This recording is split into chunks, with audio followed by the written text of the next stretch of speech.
do ta bëjnë halal Mesjidul Haramin. El Mesjidul Haram apo Qabja quhet kështu sepse disa gjëra janë haram në atë vend. Do të thonë ka një farlloj hurme, një farlloj shenjtërie që dallon prej vendeve të tjera. Qabja, Mekja nuk është si vende të tjera.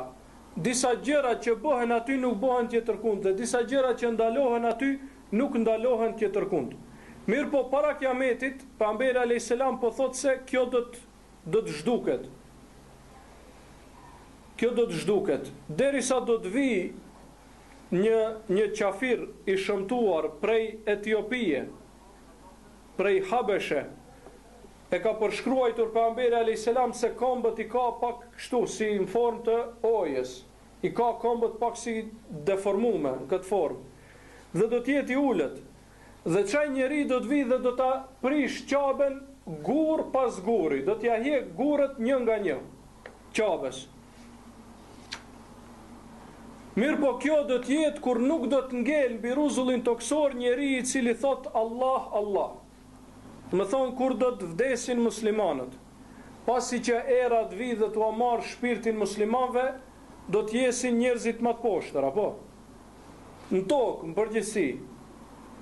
Po edhe munafikat që kanë qenë në Mekë do të jesin në Mekë, apo? Dhe këta munafikat e Mekës nuk do t'ja din vlerën e Mekës, sepse s'kan grinë imanin zemrën e tyre. Për këtë shkak edhe do t'i humba jo shenjtëria Mekës dhe do të vi ky qafiri i shëmtuar prej Etiopie dhe do ta prish atë. Thot pejgamberi alayhis salam la yu'maru ba'daha abada. Pas kësaj nuk do të ngritet më Qabja asnjëherë. Pse? Se do të ndodh kiameti, do të shkatrohet më e gjithë toka. Do të shkatrohet e gjithë toka.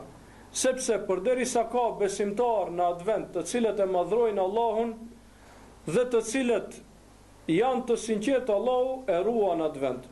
Ndërsa kur do të zhduken besimtarët, edhe ai vend do të prishet dhe do të prishet krejt toka për shkak se do të ndodh kiameti. Kurse deri atëherë vlen fjala e Allahut subhanahu wa taala, awalam yarau anna ja'alna haraman aminan. A nuk e shohën ata se ne kemi bërë harem dhe të qetë. Dhe të qetë. Harem do të thonë që ndalohen disa gjëra në të. Ndalohen disa gjëra në të, rrjedh nga fjala haram, e ndaluar. Dhe ky hadith është i sakt.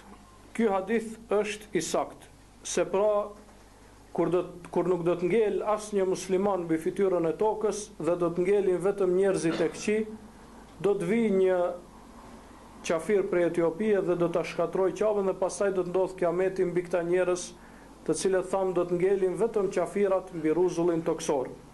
Kurse sa i përket besimtarve, ajo era e mirë që do të vi pra në drejtim të Shamit ose Jemenit, ajo do t'u merr shpirtin besimtarve. Dhe për këtë inshallah taala do të flasim në shenjat e mëdha, kur do të flasim për shenjat